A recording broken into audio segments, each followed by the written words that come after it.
नमस्कार। आप सभी को नगर निकाय चुनाव को लेकर के मैं जनपत्रिका टीम की तरह से आप सभी का हार्दिक स्वागत एवं अभिनंदन करता हूं।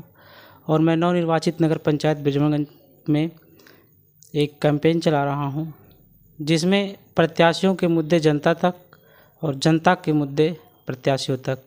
ऐसे ही हमारे बीच एक चर्चित चेहरा विनोद जायसवाल जी आज हमारे साथ हैं। उनके साथ कुछ राजनीतिक मुद्दे, जनता के कुछ मुद्दे या उनके क्या मोटो हैं जनता तक, इसी बातचीत को लेकर के आज ये किसी परिचय के मोहताज नहीं है, मैं इनके पास पहुंचा हूं।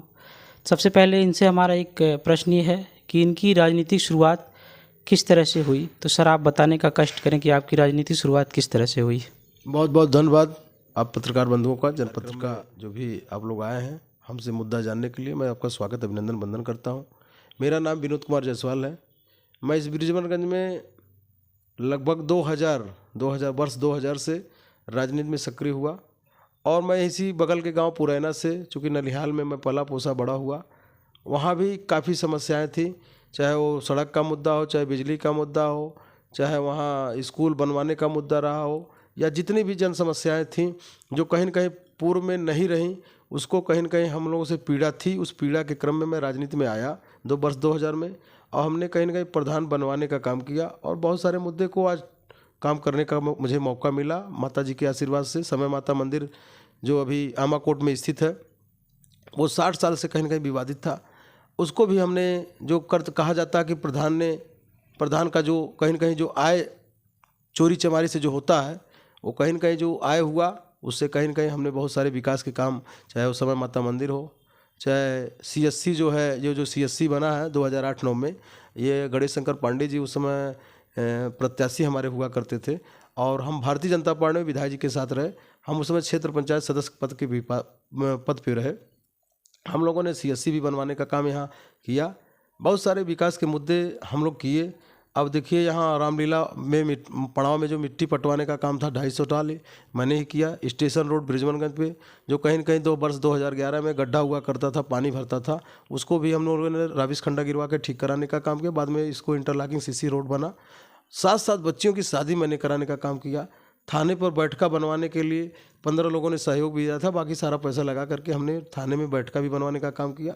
बहुत सारे समाज के काम किए। लोग कहते हैं कि प्रधान बनने के बाद बहुत सारे उनके पास आय होते हैं, व्यवस्था होती है और वो जो है बहुत मालदार आदमी हो जाते हैं, चाहे वो जो है गाड़ी घोड़ा के मामले में, चाहे धन दौलत के मामले में।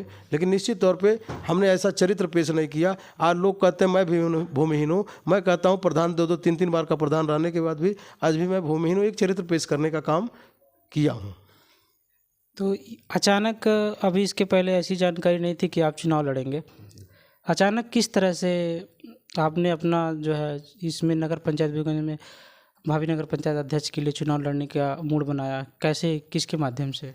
बहुत बहुत धन्यवाद। आप जो है ये मुद्दा बहुत सही उठाया कि चूँकि मैं कहा भूमिहीन हूँ, मेरे पास पैसे न होने के कारण, चूँकि समाज में बहुत सारे काम किए और काम की आय में जो हमने, चूँकि हमारा कोई व्यक्तिगत आय दूसरा नहीं रहा और कहीं न कहीं समाज में सेवा करते हुए जो आय मुझे मिला था वो कहीं न कहीं समाज के लिए मैंने खर्च कर दिया। और मैं चुनाव लड़ने के मूड में इसलिए न था क्योंकि पारिवारिक व्यवस्था के तहत मेरे पास पैसे नहीं थे।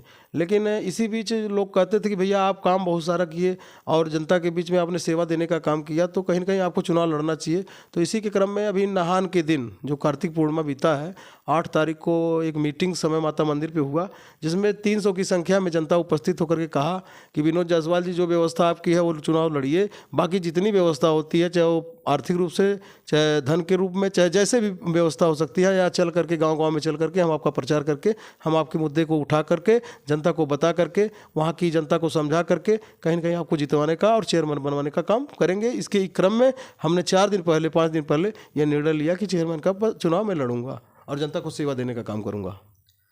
ठीक सर। और ये सुनने में भी तो आ रहा है कि इस समय पार्टी भी सिंबल देगी अपनी।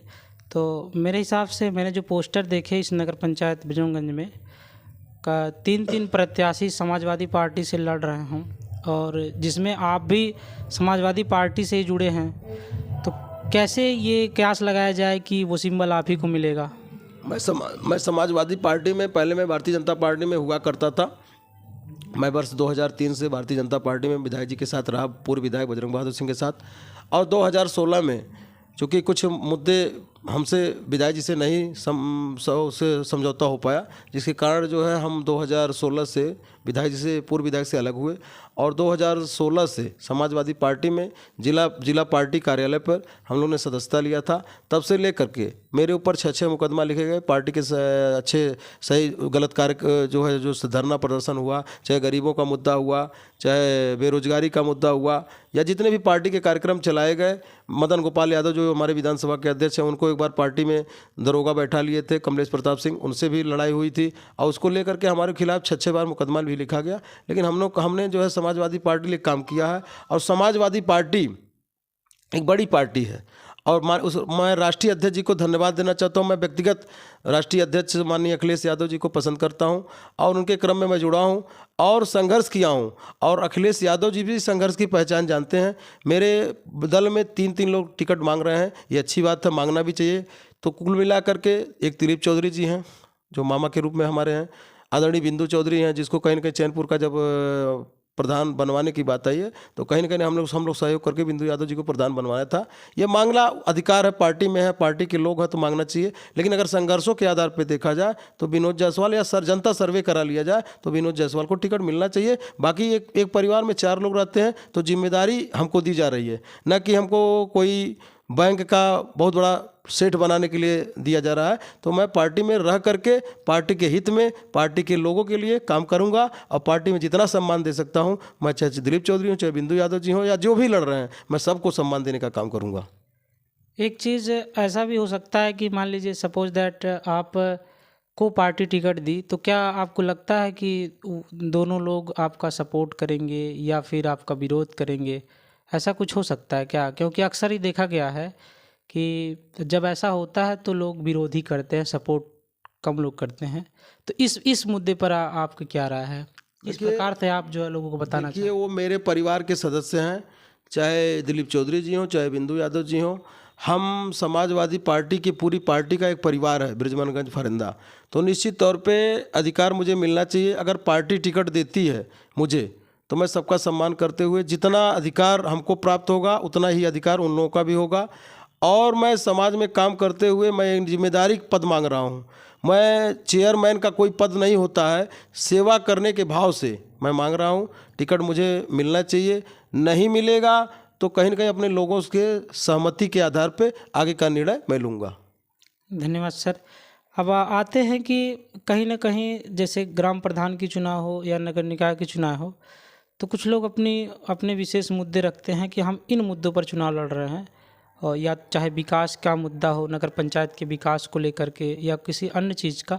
तो आपके पहला कदम क्या होगा अगर नगर पंचायत आप अध्यक्ष बनते हैं तो? पहला मुद्दा ये होगा कि जैसे मैं देखा हूँ समाज में, मैंने 22 वर्षों की राजनीति का जीवन रहा है और मैंने देखा कि सबसे दिक्कत आज के डेट में जो बूढ़े माँ बाप हैं, वो कहीं जब बूढ़े होते हैं तो उनके घर के लोग कहीं न कहीं उनको तिरस्कार करते हैं। तो निश्चित तौर पे वो भी बेटा के रूप में है और वो माँ बाप के रूप में है।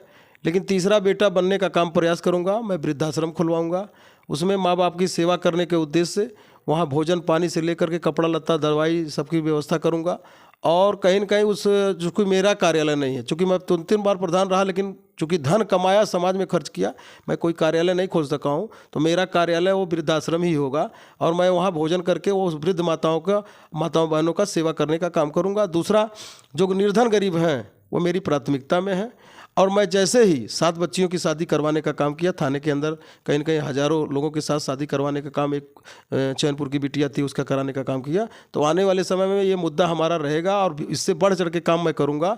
आने वाले समय में मैं अपने परिवार के लिए नहीं कुछ कर पाया, मैं पूरे समाज को अपना परिवार मानता हूँ। इसलिए कहीं न कहीं चाहे वो छठ माता का स्थान हो, वहाँ विकास का मामला हो, चाहे बृजमनगंज में जितनी भी समस्याएं आज अधूरी हैं वो पूरा करने का सपना रहेगा और आगे भी काम करूंगा। और जितना हो सकता है निर्धन परिवार, चूँकि ये जीवन तब धन्य माना जाएगा कि हम अपने परिवार के साथ साथ जो गरीब परिवार हो, जो भगवान ने कहीं न कहीं उनको भी बनाया मेरे तरह, उनकी सेवा कर लाऊँ। जितना सेवा कर सकता हूँ उतना करूँ। और यहाँ के जो नौजवान हैं, आज बेरोजगारियां बढ़ी हैं।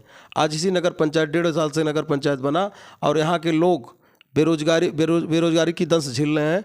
तो निश्चित तौर पे यहाँ के बेरोजगार अनुसूचित समाज के हों चाहे पिछड़ी समाज के हों, हम एक जाति के लोग कहीं न कहीं ठीका करने का काम किए। आज जो चुनाव लड़ रहे हैं उनके साथ भी मोटे मोटे सीकड़ वाले चुनाव लड़ रहे हैं कि आप चेयरमैन बनेंगे तो हमको ठीका देंगे। तो ऐसा परंपरा मैं ख़त्म करूँगा। यहाँ के बेरोजगारों और नौजवानों और गरीबों को ठीके के माध्यम से उनको जोड़ करके 2 पैसा आय दिलाने का भी काम करूँगा। ये सब ठीक है, आपके मुद्दे जनता तक जरूर पहुंचाए जाएंगे। क्या जो है यहाँ की जनता आप पर पूरी विश्वास करेगी? निश्चित तौर पे विश्वास करना चाहिए। विनोद जायसवाल ने गरीब की लड़ाई लड़ा है, संघर्ष का एक पहचान रहा है। मैंने गरीबों के लिए लड़ाई लड़ते हुए थाने के अंदर मुझे दरोगा ने पीटने का काम किया, लेकिन मैंने कहीं जनता के मुद्दे को भटकने नहीं दिया।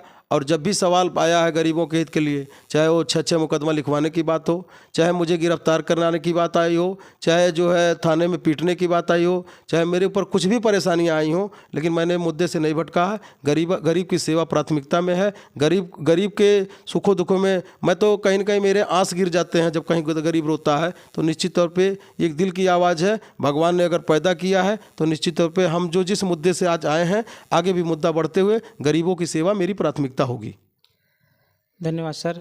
मेरे जहन में एक काफ़ी दिनों से एक चीज़ चल रहा है कि हम लोग अक्सर ये चीज़ देखे हैं कि जब दीपावली का मेला ख़त्म होता था छोटे गांव में, तो ब्रिजमनगंज में अंग्रेज़ों के ज़माने से एक ऐतिहासिक मेला रामलीला का आयोजन होता था। अभी हमने किसी माध्यम से मैंने ये देखा कि 16 और 17 तारीख, ये जो नवंबर महीना चल रहा है, मेला लगेगा। लेकिन ऐसा क्या हुआ कि मेला नहीं लग रहा है? तो इस पे आपका क्या विचार है? देखिए, मेला ऐतिहासिक धरोहर था ब्रिजमनगंज का। निश्चित तौर पे यह परंपरा बिगड़ी है, कुछ लोगों ने बिगाड़ा है। चूँकि नाम नहीं लूँगा आज, लेकिन यह वादा गारंटी दिलाता हूँ आप लोगों को और पूरे ब्रिजमनगंज को वादा गारंटी दिलाता हूँ कि निश्चित तौर पर रामलीला का मेला इस साल जो हुआ नहीं हुआ, मैं उस पर नहीं जाना चाहता।